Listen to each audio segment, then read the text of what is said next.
السلام عليكم ورحمة الله وبركاته.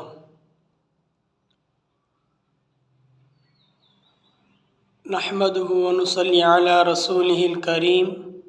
أما بعد فأعوذ بالله من الشيطان الرجيم. بسم الله الرحمن الرحيم. سبحان ربك رب العزة عما يصفون وسلام على المرسلين والحمد لله رب العالمين. اللهم صل على محمد النبي الأمي وعلى آله وسلم تسليما. உலகத்தில் உள்ள அத்தனை புகழையும் அல்லாஹ் ஒருவனுக்கே போய் சேரட்டும். ஏனென்றால் அல்லாஹு தபாரக் வ தஆலா நமக்கு தேவைகளை நாம் கேட்காமலேயே நமக்கு கொடுத்திருக்கிறான். ஆனால் சில தேவைகள் நாம் அல்லாஹ்விடத்தில் கேட்டால்தான் அந்த தேவைகளில் இன்னும் அதிகமான பரக்கத்தை கிடைக்கும். ஏனென்றால் அல்லாஹு தபாரக் தஆலா சில நேரத்தில் நம்மை சோதித்து பார்ப்பான், நம்முடைய ஈமானை சோதிப்பான்.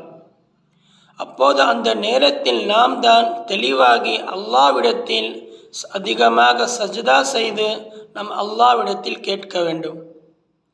நாம் கேட்காமலேயே அல்லாஹு தபாரக் தஆலா கொடுத்திருக்கிற மிகப்பெரிய நியாமத் இந்த ஈமானுடைய நியாமத் தான். இப்படிப்பட்ட நியாமத்தை கொடுத்த அல்லாஹ்விற்கு உலகத்தில் உள்ள அத்தனை புகழும் போய் சேரட்டும். நாம் தினந்தோறும் நாம் செய்யக்கூடிய வேலை, நாம் சம்பாதிக்கும் நம்முடைய வருமானம், அது தினந்தோறுமாக இருந்தாலும் மாத சம்பளமாக இருந்தாலும் நாம் எவ்வளவுதான் சம்பாதித்தாலும் வரவுக்கு மேல் செலவு தான் வருகிறது. காரணம் என்னவென்றால் அந்த பணத்தில் நமக்கு பர்க்கத்தை மிகவும் குறைவாக இருக்கிறது. இந்த வருமானத்தில் நாம் தினந்தோறும் வாங்கும் கூலியில் நமக்கு பர்க்கத்து வர வேண்டும் என்றால் நாம் அதற்காக என்ன முயற்சிகள் செய்ய வேண்டும்? நாம் அதற்காக அல்லாஹ்விடத்தில் எப்படி உதவி கேட்க வேண்டும்? நாம் என்ன செய்தால் அல்லாஹ் தபாரக் தஆலா நமக்கு உதவி செய்வான்? அதற்காக நாம் நேரத்தை எப்படி தர வேண்டும்? நம்முடைய நேரத்தை நாம் எப்படி ஒதுக்க வேண்டும்? அதற்காக நாம் என்னெல்லாம் முயற்சிகள் செய்ய வேண்டும்? இதையெல்லாம் நாம் தினந்தோறும் தொடர்ந்து செய்து வந்தால் அல்லாஹு தபாரக் தஆலா நாம் தினமும் வாங்கக்கூடிய கூலியிலும் அல்லது நாம் மாத சம்பளம் வாங்கக்கூடிய சம்பளமாக இருந்தாலும் அல்லாஹு தபாரக் தஆலா அந்த பணத்தில் பர்க்கத்தை எப்படி தருவான் என்றால் அதில் செலவு போக நமக்கு மீதி பணமாக நிற்கும். அப்படிப்பட்ட பர்க்கத்தை அல்லாஹு தபாரக் தஆலா கண்டிப்பாக தருவான். ஆனால் அதற்காக நாம் சில முயற்சிகள் செய்ய வேண்டும், சில தியாகங்கள் செய்ய வேண்டும். தியாகம் என்றால் உயிர் தியாகம் இல்லை, தியாகம் என்றால் பசி தியாகம் கூட இல்லை. அதற்காக நோன்பு வைக்க வேண்டும், அதற்காக நாம் ஜிஹாத் செய்ய வேண்டும், அதற்காக நாம் போர் தொடர வேண்டும், அப்படியெல்லாம் இல்லை. சிறிய சிறிய தியாகம்தான். இந்த சிறிய சிறிய தியாகம் செய்தாலே நமக்கு பெரிய பெரிய பலன்கள் கிடைக்கும், பெரிய பெரிய பர்க்கத்து கிடைக்கும். சரி, சிறிய சிறிய தியாகம் என்றால் என்ன?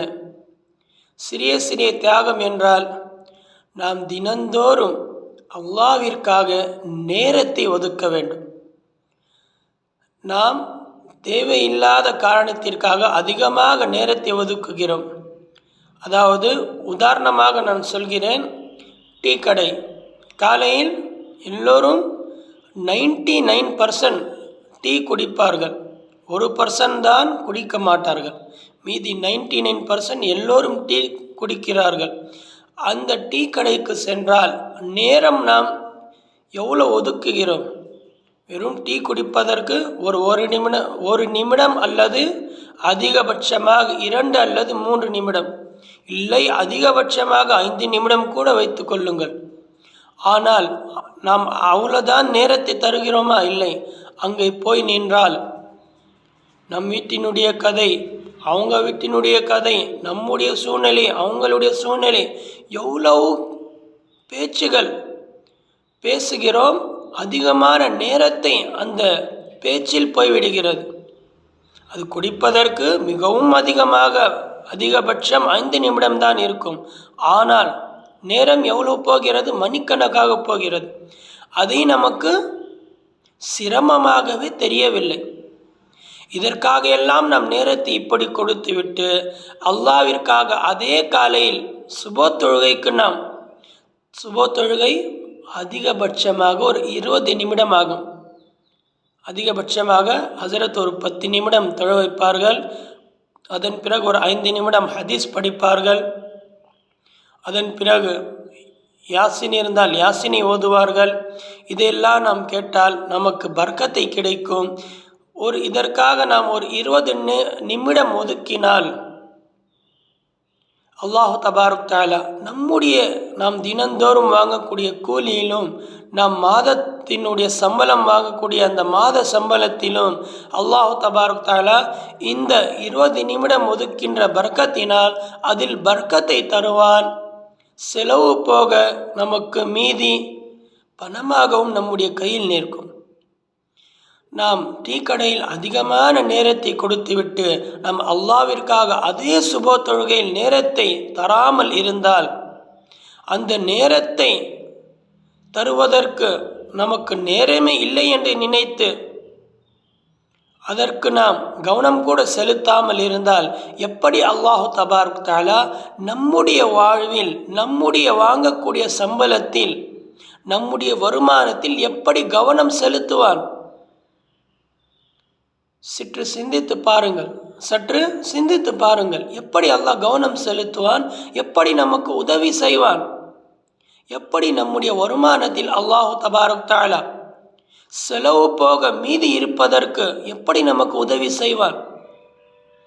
அதற்காக தான் நாம் என்ன செய்ய வேண்டும் என்றால், நாம் எப்படி தேவையில்லாத காரணத்திற்காக எல்லாம் நேரத்தை ஒதுக்குகிறோமோ, நமக்கு தேவை இருக்கின்ற மிகப்பெரிய தேவை இந்த பணத்தில் மீதி இருக்க வேண்டும்.